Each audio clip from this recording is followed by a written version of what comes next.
હાલો મિત્રો, હું આજે તમને ભગુડા ગામમાં મહા મોગલના પરચા વિશે વાત કહેવા જઈ રહ્યો છું. પણ તે પહેલાં મિત્રો, જો તમે અમારી ચેનલ પર નવા છો તો ચેનલને સબસ્ક્રાઈબ કરો અને વિડીયો પસંદ આવે તો લાઈક કરી શેર અવશ્યથી કરજો. વિરમ ગામ, તાંબાનું પંખીના માળા જેવડું લાલકા ગામ. લાલકા ગામની અંદર એક રાજપૂતનું મકાન છે. મકાનમાં રહે છે માત્ર રાજપૂત અને પોતાની 7 વર્ષની દીકરી, જેને કોઈ જવતલિયો કહી શકાય એવો માડી જાયો ભાઈ નથી, અને પોતાની મા બાળપણમાં જ આલોક છોડી અને પરલોકમાં જતી રહી છે. રાજપૂત વગડે પોતાની 6-7 ગાયો ભેંસો ચારીને પોતાનું અને દીકરીનું ગુજરાન ચલાવે છે. રાજપૂતે મનોમન પ્રણ લીધું છે, દીકરી મોટી થાય ત્યાં સુધી વગડે જઈ ગાયો ભેંસો ચારવી છે. પછી દીકરીનું સારું ઠેકાણું જોઈ પીળા હાથ કરી દઉં, અને આ માલઢોર દીકરીને દાયજામાં દઈ દેવા છે, અને મારું બાકીનું જીવન મારે માતાજીના આશરે વિતાવવું છે. દરરોજ સવારે રાજપૂત માલઢોર લઈ વગડે ચરાવવા જાય, સાંજ પડે પાછો આવે. દિવસને જતાં ક્યાં વાર લાગે. 10 વર્ષના વાણા વાઈ ગયા અને રાજપૂતની દીકરી 17 વર્ષની થઈ ગઈ. દીકરી પાડોશીના ઘરે જઈ રોટલા ટીપતા શીખે, અને દરરોજ બપોરે 12-1નો સમય થાય એટલે દીકરી બાજરાનો રોટલો અને પોતાના હાથે વાટેલી લસણ મરચાંની ચટણી લઈ માથે ઊંધો રોટલો મૂકી બાપને ખેતરે ભાત આપવા જાય. દીકરીની માં નથી, દીકરીને ભાત માથે કેમ મુકાય એ પણ કોણ શીખવે. એક દિવસની વાત છે. ચૈતરનો ધોમ ધખે છે, હરણના ચામડા ફાડી નાખે એવી ગરમી પડે છે. મકાઈના દાણા મુઠ્ઠી ભરીને રસ્તે નાખો તો તરત ધાણી ફૂટે એવો તડકો. રાજપૂતની 17 વર્ષની દીકરી, જેનો કાળો લાંબો કાળોતરો જેવો ચોટલો, ફાટેલ તૂટેલ પગમાં પગરખા, માથે ઓઢેલું ઓઢણું અને એની ઉપર પોતાના પિતાનું ભાત લઈને વગડેથી પસાર થઈ રહી છે. ત્યાં અધવચ્ચ રસ્તામાં દીકરીને કાને ઘોડાના ડાબલા સંભળાય. દીકરી એ પાછળ નજર નાખીને જોયું તો 15-1 ઘોડા સવારો ઘોડાની લગામ પકડીને આવતા નજરે ચડ્યા. તે જોઈ દીકરીએ સાંકડા એવા ધોરી માર્ગમાં કાંઠે ચડી અને ઘોડેસવારને માર્ગ આપ્યો. પરંતુ ઘોડેસવારોએ તો આ વેરાન માર્ગમાં એકલી છોકરીને જોઈ પોતાના ઘોડાની ચાલ ધીમી કરી, અને ધીમે ધીમે કરી છોકરીને ફરતે ગોળ કુંડારામાં 15 ઘોડેસવાર ફરવા લાગ્યા. મુખ્ય ઘોડેસવાર એક હાથમાં તલવારની મૂઠ પર અને બીજો હાથ ઘોડાની લગામ પર. માથે મુસલમાની સાફો છે.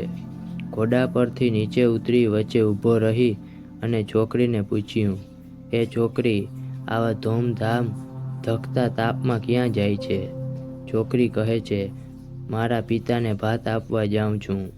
ઘોડેસવાર બોલે છે, તારું નામ શું છે? છોકરી બોલે છે, સુજાન. ઘોડેસવાર કહે છે, તારી જાત કઈ? છોકરી બોલે છે, રાજપૂત. ઘોડેસવાર બોલે છે, ઓહો રાજપૂત, તારું આવું સુંદર રૂપ આ ધૂળમાં રગદોળાય છે, આ વગડામાં ના શોભે તને તો મારા ઝરૂખાની બેગમ બનાવીને રાખીશ. છોકરી કહે છે, તમે કોણ? ઘોડેસવાર બોલે છે, કડીનો સૂબો મલ્હાર રાવ. રાજપૂતની દીકરી સુજાનને મનમાં વિચાર્યું, અત્યારે આ વેરાન વગડામાં હું એકલી અને આ ઘોડેસવાર 15 કાંઈ બોલવામાં મજા નથી. સુજાન કહે છે, ઓહો, મને બેગમ બનાવીને રાખવાની ઈચ્છા છે તમારી? મલ્હારરાવ કહે છે, હા. સુજાન બોલે છે, દીકરીના માગા તો દીકરીના બાપ પાસે મગાય, દીકરી પાસે નહીં. મલ્હારરાવ કહે છે, તો બોલ છોકરી, ક્યાં છે તારો બાપ? સુજાન કહે છે, સામે બીડમાં ઢોર ચારે છે. મલ્હારરાવ બોલે છે, તો ચાલ લઈ જા તારા બાપ પાસે. આગળ સુજાન અને પાછળ 15 ઘોડેસવારો સાથે સાથે મલ્હારરાવ રાજા ધીમા ધીમા ડગ ભરતા આગળ વધે છે. આ બાજુ બીડમાં રાજપૂત પોતાની દીકરી ભાત લઈને આવશે એની વાટ જોતો પાણાનું ઓસીકું કરી અર્ધ નિંદ્રામાં આધીન થયો છે. એવામાં પોતાની દીકરી સુજાનને જોઈ મુખે હાસ્ય રેલાતો રાજપૂત ઊભો થયો. ઓહો, ત્યાં તો જોયું, દીકરીની સાથે આટલા બધા ઘોડેસવાર. રાજપૂત બોલે છે, દીકરી સુજાન, તારી સાથે આ બધા ઘોડેસવાર કોણ છે? સુજાન કહે છે, બાપુ, આ બધા આપણા મહેમાન છે. રાજપૂત કહે છે, મહેમાન? ઘોડે ચડીને? સુજાન કહે છે, બાપુ, મહેમાનનું ભલું પૂછું. એ તો ક્યારેક પગે ચાલીને આવે તો ક્યારેક ઘોડે ચડીને પણ આવે. આટલી વાતમાં તો દીકરીએ આંખના ઈશારે બાપને સમજાવી દીધા. રાજપૂત કહે છે, તો બોલો, આ બાજુ કેમ આવવાનું થયું? મલ્હારરાવ બોલે છે, તમારી દીકરીનું આવું રૂપ આ વગડે રગદોળાય એને હું મારા ઝરૂખાની બેગમ બનાવીને કડી લઈ જવા ઈચ્છું છું. તમે હા પાડશો તો પણ લઈ જઈશ અને ના પાડશો તો પણ લઈ જઈશ. રાજપૂત મનમાં વિચાર કરે, આ સમયે બોલવામાં મજા નથી. રાજપૂત કહે છે, મારી દીકરી કડીના રાજાને પરણે એનાથી રૂડી વાત મારા માટે કઈ હોય? આજથી 7 દિવસ પછી જાડેરી જાન જોડીને આવજો મારી દીકરીને પરણવા. આટલું સાંભળી મલ્હારરાવ સુજાન સાથે પરણવાના મનસૂબા ઘડી ત્યાંથી ચાલ્યો ગયો. આ બાજુ દીકરી સુજાન અને તેના બાપુની આંખોમાંથી અશ્રુધારા વહેતી જાય છે. બાપ રડે ત્યારે દીકરી છાના રાખે અને દીકરી રડે ત્યારે એનો બાપ છાની રાખે. એમ કરતાં કરતાં સાંજ પડી. બાપ અને દીકરી ઢોર ઢાંખર લઈ ઘેર પાછા વળ્યા. ઘરે આવી દીકરી વારું કરવા બાજરાના રોટલા ટીપવા બેઠી, પણ આજે બાવડામાં બળ રહ્યું નથી. કથરોટમાં લોટ પાણી એક થતા નથી. ત્યાં તો અંદરથી દીકરીને કંઈક અવાજ આવ્યો. આ શું? આ તો રડવાનો અવાજ. દીકરીએ રોટલાનો પીંડો કથરોટમાં પાછો નાખી દીધો. જઈને જોયું તો પોતાના બાપુ રડે છે. દીકરીએ બાપુને છાના પાડ્યા અને કહ્યું, બાપુ, ઇતિહાસ ગવાહ છે.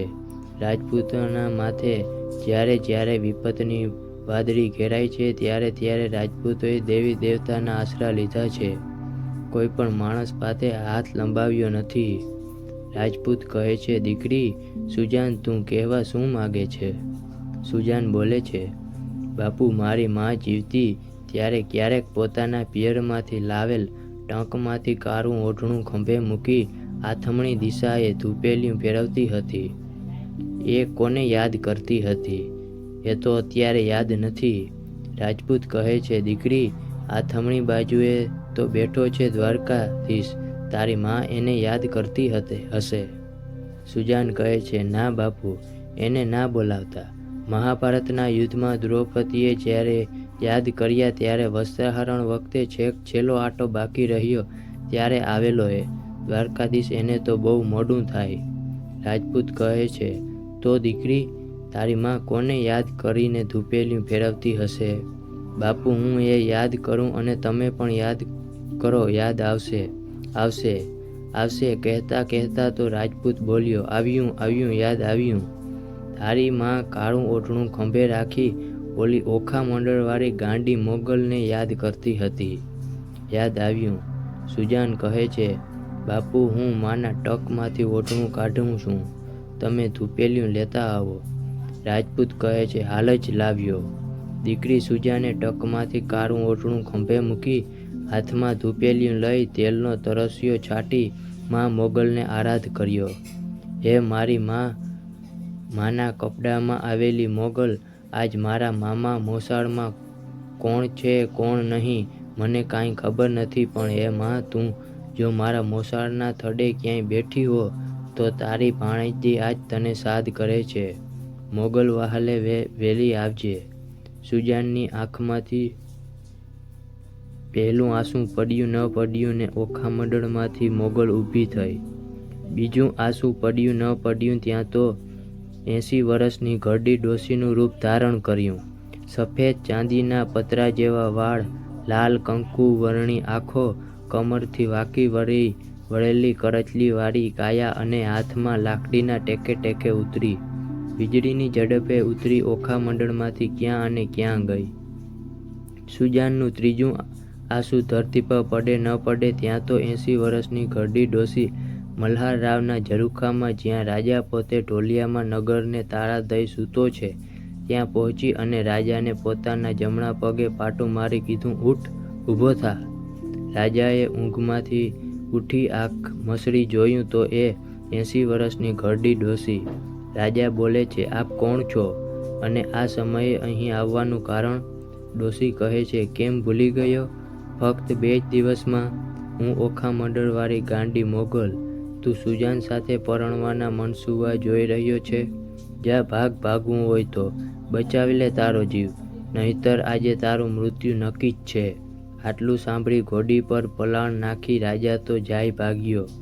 ઘોડી આખી પવન વેગે આગળ મલ્હારરાવ અને પાછળ 80 વર્ષની ઘરડી ડોસીના વેશમાં મા મોગલ. રાજાએ તો ગોહિલવાડ વટાવી પાંચાળની ધીંગી ધરામાં ઘોડીને હાંકી મૂકી.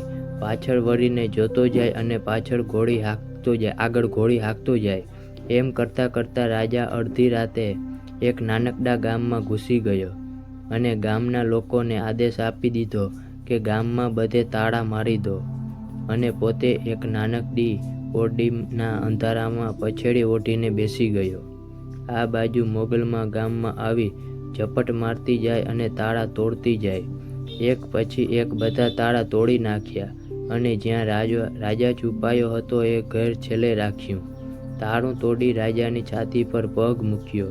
ત્યાં તો રાજા આજીજી કરવા લાગ્યો, માં મને છોડી દો, મારી ભૂલ થઈ ગઈ. મોગલ માએ કહ્યું, તે તારા મોઢે મને માં કહ્યું એટલે તને મારીશ નહીં, નહીતર હું માં મટીને ડાકણ બની જાઉં. જા ભાગ, જતો રહે અને આજ પછી ફક્ત સુજાન નહીં પણ આખા હિન્દુસ્તાનમાં કોઈ પણ દીકરી પર ખરાબ નજર કરી તો તારી આ આંખોના લોચનિયા બહાર ના ખેંચી કાઢું તો હું ઓખા મંડળવાળી ગાંડી મોગલ નહીં. રાજા તો ત્યાંથી ભાગી ગયો. મા મોગલે ગામના પાદરમાં જઈ વિકરાળ રૂપ ધારણ કર્યું. ગામવાળા લોકોએ એની માફી માગી અને અહીં જ વસવાટ કરવા આગ્રહ કર્યો. મા મોગલે ગામવાળાની અરજી પૂર ધરી અને કહ્યું, તમે એક ભાગેડુને આ ગામમાં આશરો આપ્યો તો આજથી આ ગામનું નામ ભગુડા રાખજો, અને આ ગામમાં મારા બેસણા કરું છું. અને આ જે ઘરના તાળા મેં તોડ્યા છે એ ઘરમાં આજ પછી તાળા ન મારતા. ગામ લોકોએ પૂછ્યું, તો માં ઉઘાડા ઘર? માએ કહ્યું, હા, એ તમામ ઘરનું રખવાડું આજથી આ મોગલ કરશે. આટલું કહી મોગલ અંતર ધ્યાન થઈ ગયા અને આજે એ ગામ ભગુડાના કોઈ ઘરમાં તાળા નથી એનું રખવાડું મા મોગલ કરે છે. જય મા મોગલ.